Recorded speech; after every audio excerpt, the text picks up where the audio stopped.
શહેરમાં મહિલાઓની ભવ્ય કાવડ યાત્રા યોજાઈ 5000 થી વધુ મહિલાઓ કાવડ યાત્રામાં જોડાઈ। સામાન્ય રીતે પુરુષો કાવડ યાત્રામાં જોડાતા હોય છે। શહેરના કાપોદ્રામાં મહિલાઓની હજારોની સંખ્યામાં કાવડ યાત્રા નીકળી હતી। મધર મહિલા ચેરિટેબલ ટ્રસ્ટ દ્વારા આયોજન કરવામાં આવ્યું હતું। સુરતના કાપોદ્રા વિસ્તારમાં 5000 થી વધુ મહિલાઓ ભક્તિભાવ સાથે કાવડ યાત્રામાં જોડાઈ, જે સામાન્ય રીતે પુરુષ પ્રધાન યાત્રા તરીકે ઓળખાય છે। મધર મહિલા ચેરિટેબલ ટ્રસ્ટ દ્વારા આયોજિત આ યાત્રામાં મહિલાઓએ હર હર મહાદેવના જયઘોષ સાથે શ્રદ્ધાપૂર્વક ભાગ લીધો। યાત્રા દરમિયાન મહિલાઓએ સામૂહિક રીતે શિવલિંગની પૂજા કરી અને ભક્તિમય વાતાવરણ સર્જાયું। આ કાર્યક્રમમાં સ્થાનિક ધારાસભ્યો અને સામાજિક આગેવાનો પણ ઉપસ્થિત રહ્યા હતા। મહિલાઓની આવી સામૂહિક ભાગીદારીએ કાવડ યાત્રાને એક નવું સાંસ્કૃતિક પરિમાણ આપ્યું। કોમલબેન પટેલ છે। કોમલબેન, આજનું આયોજન મહિલાઓ મોટી સંખ્યામાં એકઠી થઈ છે, શિવ પૂજા થશે, કેટલા વર્ષોથી અમે છેલ્લા 12 વર્ષથી આ કાવડ યાત્રા કરી રહ્યા છે, ત્યારે અમારી આ 13મી મહિલાઓની વિશાળ કાવડ યાત્રા છે।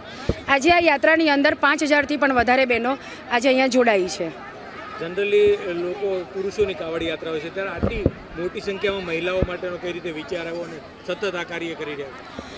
જનરલી તમે કીધું એમ કે લગભગ કાવડ યાત્રામાં પુરુષો જોડાતા હોય છે, ત્યારે અમારો સંકલ્પ એ જ છે કે વધુમાં વધુ બહેનો પોતાના ઘરેથી બહાર નીકળી અને આ હિન્દુ ધર્મની જાગૃતતા માટે આગળ આવે।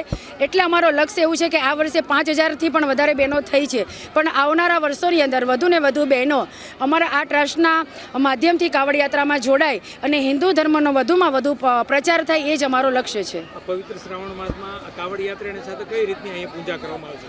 આ પવિત્ર શ્રાવણ માસમાં કાવડ યાત્રાની સાથે સાથે અમે પાર્થિવ શિવલિંગ બનાવ્યા છે। એ પાર્થિવ શિવલિંગની સમૂહમાં આજે પૂજા થશે, ત્યારબાદ આરતી અર્ચના કર્યા પછી સૌ બહેનો સમૂહમાં ફરાળ કરીને અહીંયાથી છૂટા પડીશું।